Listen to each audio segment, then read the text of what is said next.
Hi, this is Hypatia, and I wanted to post my deconversion story because I didn't see a lot by females, mostly males, so I don't know how helpful mine is because I consider myself transgendered, so I have a good idea that my brain's a little bit different from 99% of the females out there, but I thought I'd give it a shot. I was raised Catholic. I was completely indoctrinated. They're very good at that, like the other Catholics have said. I had a question, probably about the time I was 8 years old, and I had doubts. I was afraid of death. I was beginning to understand death for the first time. And I didn't really feel satisfied by the answers I got because how do you know that what they say happens after death actually happens? There's no proof that there's any sort of heaven or afterlife at all. So that bothered me a lot. But the thing was, I was so afraid of it that I kind of accepted some pabulum that my father gave me because, I felt comforted and I was able to sleep. So I left it alone. What really struck the first body blow to my face was 6th grade. I got an award for perfect attendance to Sunday school, which we call TCD, Catholic. And I got a Bible.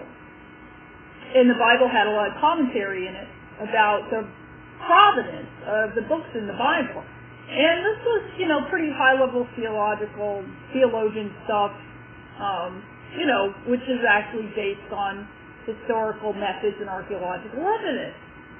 Well, the dates they gave for the earliest origin that they could place on Matthew, the first one I looked at, was much, much later than I had been told in TCD. And it made a big difference. After all, if you're going to tell me that Matthew's written within a generation of Jesus' supposed lifespan, then it's pretty powerful that Jesus predicts the destruction of the temple. But then if you tell me that it was actually written right after the destruction of the temple, then this isn't prophecy. This is commentary on events that have just occurred.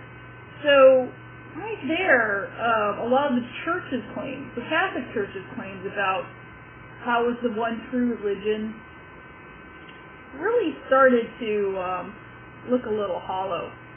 So I really had a problem with that. Of course, I've been raised with a lot of Catholic literature, in which we believe that these visitations that the saints have experienced over the centuries prove that Catholicism is real. And it wasn't so really recently that I've seen a lot of critical examination of that, particularly with Joe Nickel. I wasn't even aware of that. It was just the fact that the Bible itself was not standing up to scrutiny was a problem. Then I made the first really big mistake, and that was to start reading the Old Testament from the beginning.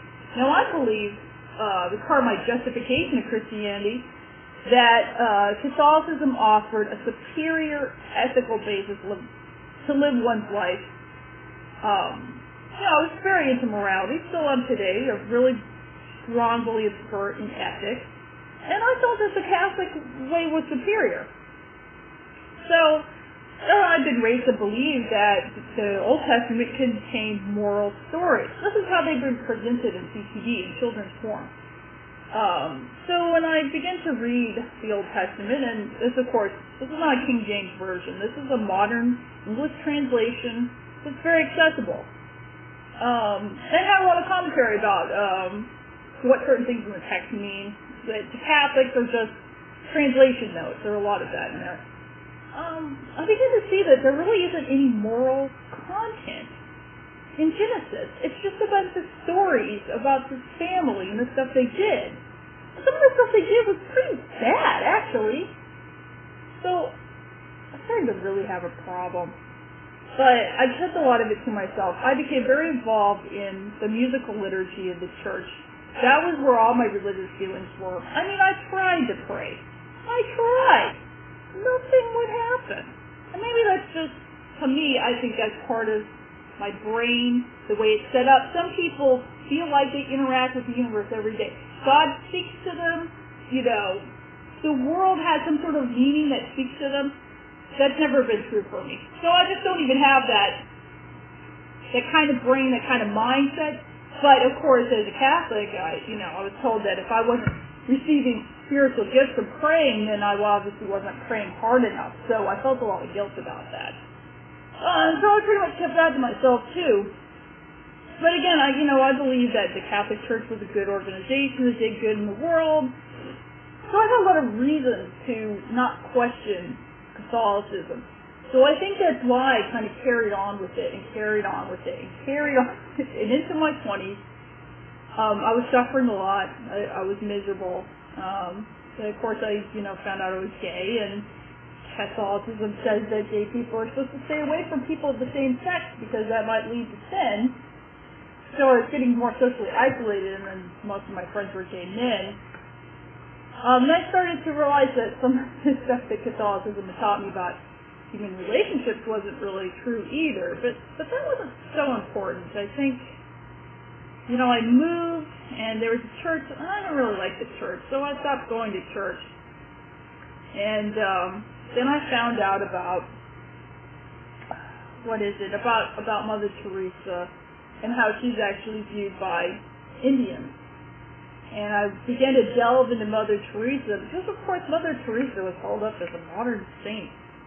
And I found out that she was really just used as a fundraising gimmick for the church, that her order was interested in furthering their order. They weren't interested in actually helping people. I felt very betrayed, and that's where I broke with the church. I said, this church organization is corrupt. And I can't accept these excuses anymore. I'm done. And when I was done, it was like the shackles were lifted, because all my life I've been told that certain things were forbidden, that you could not look into certain aspects of philosophy or certain ideas because they were forbidden and you'd go to hell. So all of a sudden I started thinking for myself. I felt so much better. I struggled with depression from 9th grade, and I felt so much better. I was finally free. It was amazing. And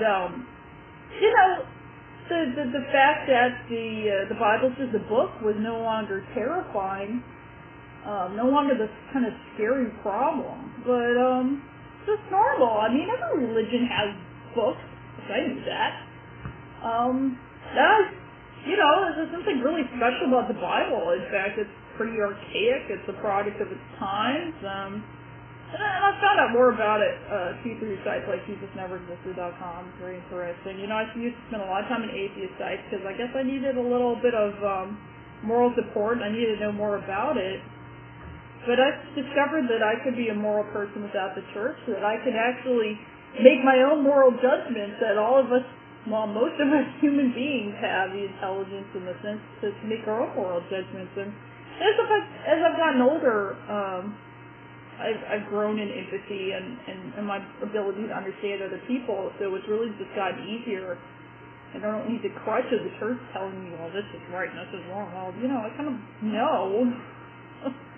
And I could also make judgments, because the church was very black and white. Even a white lie or a lie to protect somebody is a sin, whereas you can omit information, or you can, sometimes your thoughts can shape your reality. I mean, it's not a sin to tell somebody you feel good if you really don't feel good when they ask you how you're doing, but just saying that you're having a great day, deciding you're having a great day will make you have a great day.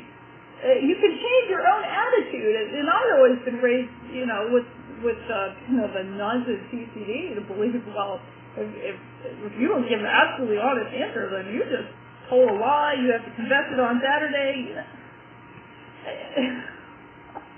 But they keep you in this constant state of guilt and suffering, and that's why, even for myself, I have to admit, I'm a person with pretty high intelligence.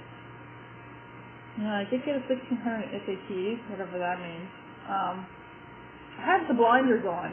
I could not question. So, I finally got to the